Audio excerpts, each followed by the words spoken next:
Hey guys नमस्ते, क्या हाल चाल है आप सबके। आई होप कि जैसे भी हो बहुत सही हो। तो दोस्तों आज की जो कहानी है वो आज से पहले मैंने इस टाइप का कुछ करा नहीं है। एक काइंड ऑफ नया कॉन्सेप्ट ही आ गया। ये जो पूरी कहानी है ये शेयर करी है सना ने। Thank you Sana for sharing your story, और शुड आई से योर बुआ स्टोरी। कि ये पूरी कहानी सना की बुआ को लेकर है। उनके साथ 3 ऐसे किस्से हुए हैं जो कि अपने आप में ही बहुत डरा देने वाले, बहुत हैरान कर देने वाले, और जो शायद ही आपने कभी सुने होंगे। और इसलिए ये तीनों किस्से मैं अलग अलग पार्ट्स में लेकर आऊँगा। और ऐसा कुछ नहीं है कि कॉन्टिन्यूटी में पूरी एक स्टोरी खत्म होगी फिर दूसरी अलग है, तीसरी अलग है। बिल्कुल अलग अलग टाइम स्पेन में है। तो ऐसा कुछ नहीं है कि एक स्टोरी अधूरी रह जाएगी। पूरी स्टोरी हम कंप्लीट करेंगे। बट ये किस्से इतने बड़े हैं कि मैं एक वीडियो में पूरे कवर नहीं कर सकता। ये बहुत लंबी वीडियो बन जाएगी वरना। तो अब हम वीडियो शुरू करते हैं और ये है पहला किस्सा।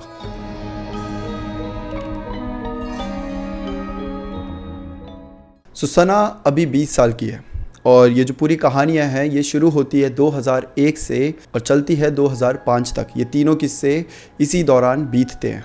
सना का बताना है कि जो सना की बुआ है उनकी मृत्यु हो चुकी है और वो भी 43 डेज़ पहले।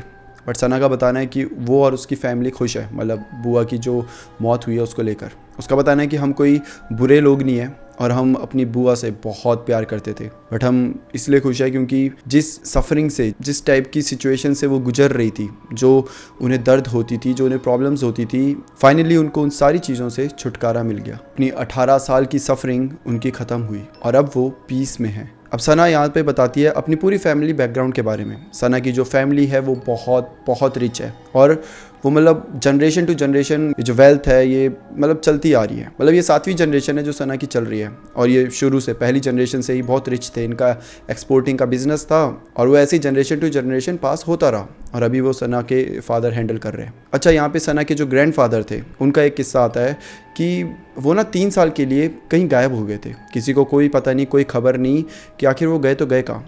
3 साल के लिए एकदम गायब, एकदम। उस टाइम सोशल मीडिया नहीं होता था, फ़ोन भी इतने ज़्यादा नहीं होते थे।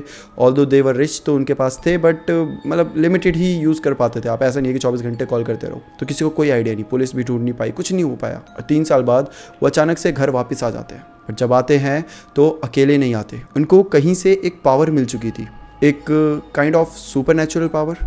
अच्छा, इसे सुपर नेचुरल नहीं कह सकते क्योंकि बहुत लोगों के पास ये पावर होती है। सना के जो ग्रैंडफादर थे वो घोस्ट देखने लग गए थे। उन्हें अचानक से जो भूत प्रेत ये शक्तियाँ हैं ये सब दिखने लग गई थी और उसके बाद वो उन्हें देखते थे, उन्हें पकड़ते भी थे और उन्हें भगाते भी थे। तो अब लोगों को पता चलने लगा कि अच्छा ठीक है, इसके ग्रैंडफादर को ये काइंड ऑफ पावर है। और फिर जिन जिन के लोगों के अंदर भूत होता है या उन्हें लगता है कि हमारे बेटे के पास भूत है, हमारे घर में भूत है, हम पे किसी ने काला जादू किया, वो इनके पास जाते और मदद की भीख मांगते। अच्छा, ये बात धीरे धीरे फैलने लगी, लोग ज़्यादा इनके घर के बाहर जमा होने लगे। तो इन्होंने क्या एक चीज़ शुरू करी। ये बोलते थे कि अब से मेरे घर पे आप सब मत आया करो, आप सिर्फ थर्सडे और सैटरडे को आया करो, मैं तब आप सबका निवारण करूँगा। क्योंकि मेरे पास भी अपनी लाइफ है भाई, अब आप हर दिन आते रहोगे तो ऐसा नहीं चलेगा। तो एक दिन डिसाइड कर लिया आप सब तब आओ और मैं आराम से टाइम निकाल कर आपका सबका सॉल्यूशन दिया करूँगा आपको। अच्छा, ये चीज़ चलती रही। जिसके बाद फिर उनके बच्चे हो जाते हैं और फिर उन बच्चों में एक होती है सना की बुआ। अब जो ये पावर होती है ना जो ग्रैंडफादर के पास थी, वो अचानक से बुआ के पास भी आ जाती है। बुआ को भी घोस्ट दिखने लग जाते थे। वो अक्सर बताया करती थी कि मुझे वहाँ दिख रहा है। और ग्रैंडफादर को तो ये सब चीज़ों का नॉलेज था, तो समझ गए थे कि कहीं ना कहीं ये चीज़ बुआ के अंदर भी आ गई है। अब बुआ करीबन 18-19 साल की थी इस समय पर और जो ग्रैंडफादर थे उन्होंने क्या किया कि सना की बुआ को गद्दी पर बिठा दिया। अच्छा, गद्दी कहा जाता था ये पूरा जो ग्रैंडफादर बैठते थे और सब आते थे, उनको इलाज करते थे, तो इसको पूरा गद्दी कहा जाता था। तो ग्रैंडफादर ने कहा अब से तुम संभालो, क्योंकि बुआ के पास जो पावर थी ना वो बहुत ज़्यादा पावरफुल थी कंपेयर टू ग्रैंडफादर। और वो ये चीज़ ग्रैंडफादर को भी पता थी कि भाई इसके पास ज़्यादा शक्तिशाली चीज़ है। तो अब से बुआ 17-18 साल की उम्र में ही गद्दी में बैठने लगी थी और ग्रैंडफादर बाकी चीज़ें करते थे। जो सना के फादर थे वो भी इस दिन अपने बिजनेस को साइड रख के लोगों की मदद करते थे। अच्छा, बुआ के पास कहते हैं कि एक जिन भी था जो उन्हें प्रोटेक्ट करता था, जो बुरी शक्तियाँ हैं उन सारी चीज़ों से। वो जिन हमेशा बुआ के साथ रहता था। अब ऐसे ही बुआ बैठा करती थी, लोग आया करते थे, उनका निवारण करा करती थी और ऐसी ज़िंदगी आगे बढ़ती रही। अब आता है साल 2001। सना की बुआ काफ़ी यंग थी और ये सैटरडे का दिन था। वो हर बार की तरह लोगों की प्रॉब्लम्स का निवारण कर रही थी। और जो सना के पापा थे वो भी उनकी मदद कर रहे थे। वो उनके पास पावर तो नहीं थी बट वो तावीज़ बनाया करते थे, जो जमजम का वाटर होता है वो लाया करते थे और बाकी लोगों में वो सब बांटा करते थे। अब रात हो जाती है, रात का टाइम था, जब सब लोग जाने लगते हैं तब एक आदमी आता है रोते हुए आता है और जो ग्रैंडफादर होते हैं सना के, उनके पैरों में गिर जाता है और रोते रोते बोल रहा है कि आप प्लीज़ मेरे साथ मेरे घर चलो, आप प्लीज़ चलो करके। और अच्छा, जो ये सना की बुआ जिनका नाम अधीरा था बाय द वे, तो अधीरा और जो सना के ग्रैंडफादर थे वो कभी भी किसी के घर नहीं जाते थे, वो हमेशा अपने घर में ही सबको बुलाते थे, वहीं पे ही निवारण करते थे, वो सब चलता था। बट वो इतना इंसिस्ट कर रहा हूँ, मान ही नहीं रहा। फाइनली ये बोलते हैं कि चलो ठीक है, हम आपके घर आ जाएंगे, अगली सुबह आते हैं, देखते हैं क्या होता है। अगली सुबह होती है, ये दोनों उस आदमी के घर जाते हैं। अब ये घर कुछ ऐसा था कि ये स्क्वायर में घर था। पहला ये गेट है, यहाँ से एंट्री हुई, बीच में आंगन है और ऐसे पूरा स्क्वायर में है, और ऊपर एक और मंजिल है जिसमें 3-4 रूम्स होंगे, कुछ विंडोज़ थी, और ऐसे करके पूरा घर का लेआउट था। आंगन में अधीरा और उसके पापा यानी कि सना के दादू वहाँ पर खड़े हैं, ये वेट कर रहे हैं कि आखिर मामला क्या है। जैसे घर के अंदर एंटर किया था ना ये जो बुआ थी, अब ये तो यंग थी बेचारी, पहली बार इनका सामना हो रहा था कुछ बहुत तगड़ी एनर्जी के साथ। मतलब जैसे ये घर में एंटर करती है, इनको अजीब सा बेहोशी सी होने लग जाती है, ये तो वॉमिट भी कर देती है और ये बोलती है कि यहाँ कुछ तो है, बहुत कुछ इतना शक्तिशाली कि मैंने आज से पहले ऐसा कुछ नहीं देखा। जिसके बाद ये बोलते हैं कि तुम्हारी बेटी कहाँ है, जो ग्रैंडफादर होते हैं वो बोलते हैं। तो आदमी बताता है कि वो अपने रूम में लेटी हुई है। इससे पहले कि वो दोनों ऊपर जाते, वो उसकी बीवी भी आ जाती है उस आदमी की और चाय वाय लेकर आती है, और ये सब पूछते हैं कि अब हमें बताओ कि आखिर पूरा मामला क्या है। जिसके बाद जो बीवी होती है वो बताना शुरू करती है। पहले तो बेचारी बहुत रोती है, और यहाँ पर अधीरा को अभी भी ना बहुत भारी फील हो रहा है, उसके सर ऐसे घूम रहा है, बट स्टिल वो पूरी कहानी सुन रही है। तो इनकी जो बेटी थी वो काफ़ी हेल्दी रहती थी, हमेशा खुश रहना, हमेशा खाना पीना में कभी रोक टोक नहीं, और थी अच्छी खासी हेल्दी थी, स्पोर्ट्स बहुत खेलती थी उनकी लड़की। बट 4 महीने पहले उस लड़की की तबीयत एकदम से बिगड़ जाती है, और देखते देखते इतनी बिगड़ जाती है कि वो बेड रेस्ट पर चले जाती है। वो इतनी वीक होने लगी कि 2 महीने तक उसे बेड पे ही रहना पड़ा। वो जब भी कुछ खाती उसी समय वॉमिट कर देती। जो इसके मम्मी पापा थे, इनको बुआ और दादू के बारे में नहीं पता था, तो जो मम्मी है वो चुपके से पापा को बिना बताए ही अपनी बेटी को एक तांत्रिक के पास ले जाती है। अब जब तांत्रिक उस लड़की को देखता है तो उसी समय एकदम से घबरा कर बोलता है कि इस लड़की के ऊपर बहुत बुरा जिन है, जिसे अगर नहीं उतारा गया तो इसकी जान भी जा सकती है। और लड़की की जो मम्मी होती है वो उसी समय बहुत ज़्यादा डर जाती है। अब बात तो बेटी की हो रही है, जान भी जा सकती है, कौन नहीं डरेगा। अब वो बेचारी रोते रोते हाथ जोड़कर तांत्रिक से भीख मांग रही है कि प्लीज़ मेरी बच्ची को बचा दो, प्लीज़ कुछ भी ऐसा कर दो जिससे वो बच जाए, बस आप बचा लो। तांत्रिक बोलता है चल ठीक है।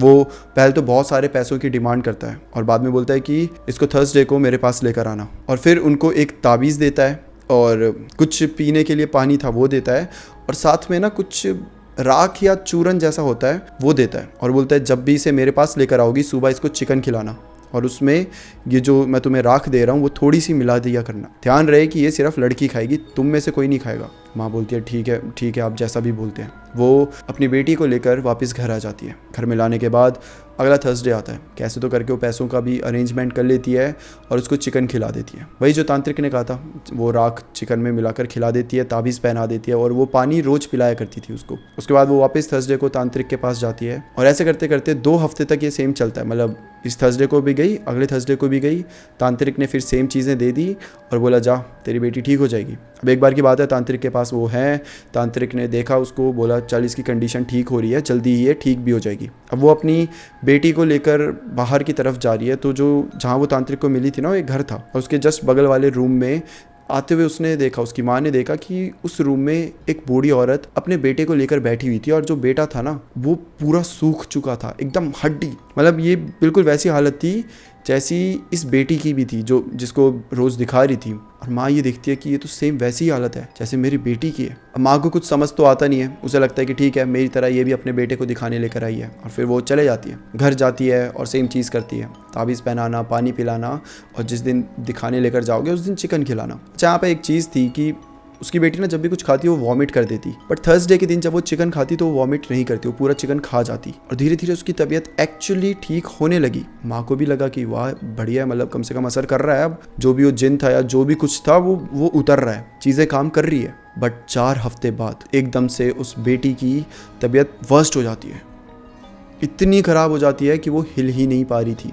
इतनी गंदी तबीयत। उस लड़की का नेचर भी बहुत ज़्यादा एग्रेसिव होने लगा था, हर चीज़ पे गालियाँ देना शुरू, और उसकी आवाज़ भी बहुत भारी होने लगी थी। अब फिर से थर्सडे आ जाता है। अब माँ कैसे तो करके अपनी बेटी को पीठ पे उठाकर कैसे तो करके वापस से तांत्रिक के पास पहुँच जाती है। अब तांत्रिक एक गोला बनाता है, उसके बीच में उस बेटी को बिठा देता है। उसके बाद वो वहाँ पर दुआएं पढ़ने लग जाता है, जिसके बाद एक मुर्गा लेता है और उसको काट देता है। काटने के बाद जो खून होता है वो एक बॉल में रखता है और उस खून को बेटी के बालों में, उसके नाखूनों में और उसके ऐसे थोड़े से माथे पे लगा देता है। उसके बाद वापस से वो कुछ तो चैंट करने लग जाता है, मतलब एग्जैक्टली नहीं पता क्या, बट वो कुछ तो करता है, ऐसे ही हल्की हल्की सी आवाज़ आ रही थी बस। और फिर करीबन 10 मिनट तक वो सब पढ़ने के बाद वो माँ को बोलता है कि जा, तेरी बेटी अब ठीक हो गई है, तुझे कुछ भी करने की ज़रूरत नहीं है, ले जा इसे यहाँ से और अब तुझे ये ठीक मिलेगी।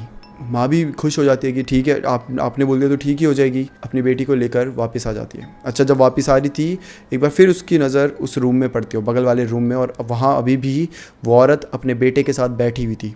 बेटा थोड़ा सा जैसा पिछली बार देखा था ना, एकदम हड्डी ख़त्म, एकदम हल्का सा हेल्दी हुआ था, मतलब लग रहा था कि थोड़ा सा वो ठीक हुआ है। तो माँ भी खुश हो जाती है कि अगर इनका बेटा इसने ठीक कर दिया तांत्रिक ने, तो मेरी बेटी भी ठीक हो ही जाएगी। खुशी खुशी वो दोनों घर पहुंच जाते हैं और अगले ही दिन कुछ ऐसा होता है जो किसी ने नहीं सोचा था। उस लड़की के बाल झड़ना शुरू हो जाते हैं, उस लड़की के दांत तक टूटने लग जाते हैं और उसकी आंखें ऐसा लग रहा था जस्ट बाहर आ गई है, मतलब जो स्किन थी वो पूरी अंदर चले गई है और आंखें एकदम बाहर आ गई है। बाल इतने ज़्यादा झड़ रहे हैं कि ऐसा लग रहा है कि वो बस कुछ ही पल में गंजी हो जाएगी।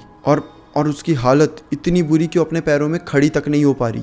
माँ को कुछ समझ नहीं आ रहा क्या हुआ, पापा को कुछ समझ नहीं आ रहा, उसकी बहनों को समझ नहीं आ रहा। वो उसे कैसे तो करके सबने उठाया, बेड पे लेटाया, रात का समय था, डॉक्टर कोई नहीं, कुछ नहीं। ये बहुत पुरानी बात है, 2001 की बात है। इतना आसान नहीं होता था कि आप एक कॉल कर दो और सब दौड़े दौड़े आ जाए, इतना आसान नहीं था। किसी को कुछ समझ नहीं आ रहा। अब वो लड़की सो जाती है, ठीक है, उसे बेड पे उन्होंने जैसे ही लेटाया, उसकी हालत भी नहीं थी पैरों पे खड़े होने की, वो सो जाती है। उसको देख के बाकी सब भी बोलते हैं अभी से सोने दो, सुबह देखते हैं, सुबह ले जाएंगे डॉक्टर साहब के पास। और फिर पूरी फैमिली वहाँ सो जाती है। रात के 2:40 होते हैं, वो लड़की एकदम ऐसे बैठ जाती है। उसको बैठा देख उसकी माँ, उसकी बहन, उसके पापा सब बैठ गए कि बेटा क्या हुआ, तुम ठीक तो हो ना, तुम्हें एकदम से तुम बैठ गई ऐसा। कुछ नहीं कह रही, सिर्फ सर नीचे है, बैठी हुई है। अचानक से सर ऊपर करती है, उसकी आंखें पूरी काली हो गई थी। माँ जस्ट उसके बगल में थी और वो एकदम चिल्ला उठती है बेटी को देखकर। बेटी ने माँ की तरफ मुंह किया और कुछ भी नहीं बोला, एकदम प्लेन ब्लैंक एकदम एक्सप्रेशन। जिसके बाद एकदम से बेटी उठी और घर में भागना शुरू, घर के आंगन में भाग रही है। उसके पापा उसे पकड़ने की कोशिश कर रहे हैं, माँ, उसकी बहन सब पकड़ने की कोशिश कर रहे हैं, बट वो हाथ ही नहीं आ रही।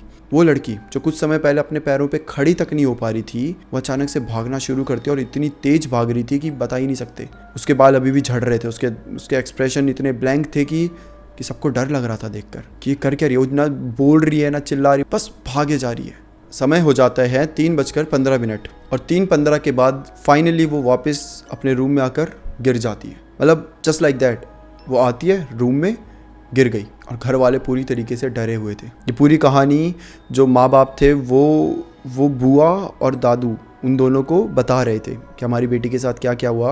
और जब ये सब बता रहे थे ना, अधीरा जो ये सारी कहानी सुन रही थी, वो ऊपर की साइड देखती है, पहली मंजिल के वो जो रूम था उसका, लड़की का, उसके रूम की साइड देखती है और वो देखती है कि वो लड़की ऐसे बालकनी है, उसके ऊपर ऐसे बैठ के वो कहानी खुद सुन रही है। मतलब आप समझ रहे हो, नीचे घर वाले बता रहे हैं हमारी बेटी के साथ क्या क्या हुआ, उसके साथ ये हुआ, वो भाग रही है, वो एकदम अजीब सी हरकतें कर रही है, अग्रेसिव, ये तो पूरी कहानी सुना रहे हैं। और वो लड़की बालकनी में बैठ के ऐसे सब सुन रही है और एक हंसी वाले एक्सप्रेशन के साथ ऐसे कि अच्छा। और बुआ की नज़र उस पर पड़ी, किसी को नहीं पता था कि वो बाहर बैठी हुई है। और जैसे अधीरा की नज़र उस लड़की पर पड़ी, अधीरा को उस लड़की के पीछे एक बहुत डार्क शेडो दिखी, बहुत डार्क, इतनी डार्क जितनी आज से पहले उसने कभी देखी नहीं थी। मतलब अच्छा, यहाँ मैं बताना चाहूँगा कि अधीरा को घोस्ट नहीं दिखते थे, एग्जैक्ट घोस्ट नहीं दिखते थे कि बाल लंबे, आंख बड़ी, ये पहना है, सफ़ेद कलर का, लाल कलर का सूट पहना है, कुछ ऐसा नहीं दिखता था। बस शेडोज़ दिखती थी जिससे वो बता सकती थी कि घोस्ट है कि नहीं है। और ये वाली शेडो इतनी पावरफुल थी कि अधीरा के सर में दर्द होना शुरू हो जाता है। कि तभी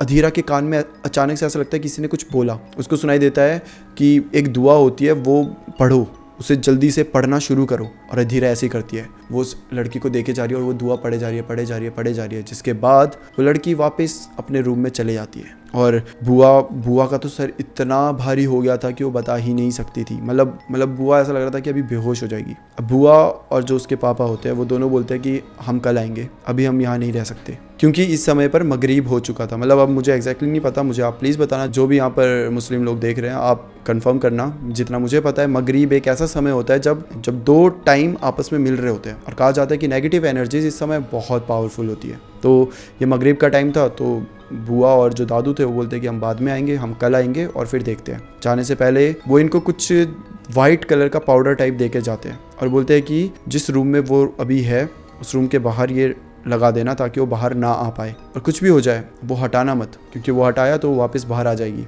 घर वाले ऐसे ही करते हैं, वो उसके रूम के बाहर वो पाउडर पूरा डाल देते हैं। जिसके बाद वो पूरी रात वो लड़की चिल्लाती रहती, मुझे बाहर निकालो, मुझे आने दो, ये वो रोने लग गई है, माँ को पुकार रही है, कह रही है कि मैं मर जाऊंगी, मैं ये मैं वो। लेकिन घर वाले कुछ भी करके उसे बाहर नहीं आने देते। अगला दिन आ जाता है, बुआ और दादू वापस आते हैं। तो जो घर वाले होते हैं वो बोलते हैं कि कल उसने बहुत बाहर निकलने की कोशिश करी, बहुत हमें मतलब काइंड ऑफ टॉर्चर था हमारे लिए, हमारी बच्ची इतनी ज़ोर ज़ोर से चिल्ला रही थी, रो रही थी, लेकिन हमने नहीं हटाया वो सब। बुआ बोलती है बहुत अच्छा किया, क्योंकि अगर हटा दिया होता तो असली टॉर्चर तुम्हारा अब शुरू हो जाता। उसके बाद बुआ ऊपर वाले रूम की तरफ जाती है। जैसे जैसे कदम ऊपर वाले रूम की तरफ बढ़ रहे थे बुआ का सर बुरी तरीके से दर्द करने लगा था। ऐसा लग रहा था जैसे कोई हावी हो रहा है उनके सर पे, सर छोड़ो उनकी पूरी बॉडी पे कोई हावी हो रहा था, ऐसा लग रहा था। बट कैसे तो करके वो वही दुआएं पढ़ रही है अपने दिमाग में, जो किसी ने बोला था ना उनके, मेरे ख्याल से ये वही जिन था जो बुआ को प्रोटेक्ट करता था। तो उसी ने आके बताया था कि ये वाली दुआ पढ़ना शुरू कर दे, और वही वाली दुआ फिर से बुआ पढ़ना शुरू कर रही है और ऊपर जा रही है। रूम के बाहर खड़ी थी, जैसे रूम के दरवाज़ा खोला वो लड़की बेड में लेटी हुई थी, और उसकी हालत देखकर तो 2 मिनट के लिए बुआ को भी विश्वास नहीं हुआ। उसके पूरे बाल झड़ चुके थे, बहुत कम बाल उसके सर पे थे, दांतों की इतनी बुरी हालत जैसे कि किसी ने बस नोचे हैं दांत। मतलब अभी भी अगर ध्यान से देखो तो उसके यहाँ से खून वून लगा हुआ है उसके मुंह पे, वो दांतों की वजह से। और उसकी स्किन इतनी अंदर चले गई है कि ऐसा लग ही नहीं रहा कि वो स्केलेटन के ऊपर कोई मांस है,